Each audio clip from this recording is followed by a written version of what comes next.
TV პირველის ოპერატორი და გორელის სამოქალაქო აქტივისტი ლაშა ჯიოშვილი ამ დრომდე წინასწარი დაკავების იზოლატორში რჩება. Ის გუშინ გვიანღამით თბილისში საპროტესტო აქციის დასრულების შემდეგ იმ დროს დააკავეს, როდესაც სახლში ბრუნდებოდა.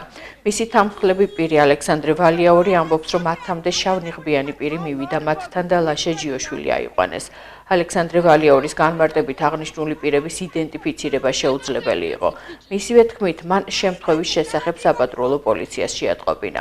მის მიერ სოციალურ ქსელში გავრცელდა ლაშა ჯიოშვილის დაკავების კადრები. მოგვიანებით კი შინაგან საქმეთა სამინისტრომ გაავრცელა ინფორმაცია, რომ TV პირველის ოპერატორი ლაშა ჯიოშვილი ადმინისტრაციული წესით არის დაკავებული. მას სამართალდამცველისადმი დაუმორჩილებლობას ეტავებიან. ჯიოშვილი ადვოკატმა ღამითვე ზაჰესის დროებითი მოთავსების იზოლატორში მოინახულა, თუმცა მანამდე რამდენიმე საათის განმავლობაში მისი დაცვის ქვეშ მყოფის ადგილსამყოფელს ვერ ადგენდა. უფლებადამცველის განმარტებით დაკავების დროს ოპერატორზე რაიმე სახის ძალადობას ადგილი არ ჰქონია. ადგილი, სადაც ეს თავდასხმა მოხდა, იყო ძალიან სწორად და მიზნობრივად შერჩეული, იმიტომ რომ რაწამსაც ჩვენ მივახლოვდით გვირაბს, გვირაბის შუაში იყო ავტომობილი დატოვილი და რაწამსაც მივახლოვდით გვირაბს, იმ წამს გამოცვიდნენ ეს თავდამსხმელები. თავდამსხმელები იყვნენ ძალიან ბევრი, საშუალოდ 10-ზე მეტი.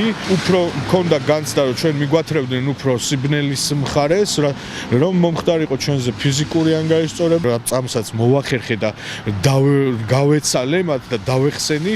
იმ წამსვე ჯერ ლაშა კიდევ არ იყო დაკავებული და ავტომობილში ჩატენილი, რომ მე პატრულში ვრეკავდი და გადავცემდი იმის შესახებ ინფორმაციას, რომ გაურკვეველი პირები, რომლებსაც არანაირი მაიდენტიფიცირებელი არ გააჩნდათ, არც ფორმა, არც ინვენტარი, არაფერი მათ არ უთქვამთ ჩვენთვის, რომ პოლიცია ახორციელებდა რაიმე სამართლებრივ პროცედურას, ასეთი რამე არ ყოფილა და საპატრულო პოლიციამ არ მოახდინა რეაგირება არათუ მაშინვე, არამედ ახლა. დავებიან კანონიერ მოთხოვნაზე დაუმორჩილებლობას, რაც რა თქმა უნდა არის სრულად აბსურდი, იმიტომ რომ არანაირი კანონიერ მოთხოვნას ადგილი არ ქონია და მეტიც პირველივე წამიდან, როდესაც ლაშამ დაინახა, ასე ვთქვათ, სამართალდამცავები, პირიქით მათი მისამართი წავიდა, იმიტომ რომ იქ ვინც იყო რეალურად ისინი ეგონა ეგრეთ წოდებული ტიტუშკები, რომლებიც სინამდვილეში აღმოჩნდა სამართალდამცავები. საბედნიეროდ ჩვენი მოლოდინები არ გამართლდა და რაიმე სახის ძალადობას მის მიმართ ადგილი არ ქონია, არც არაადამიანურ მოპყრობას.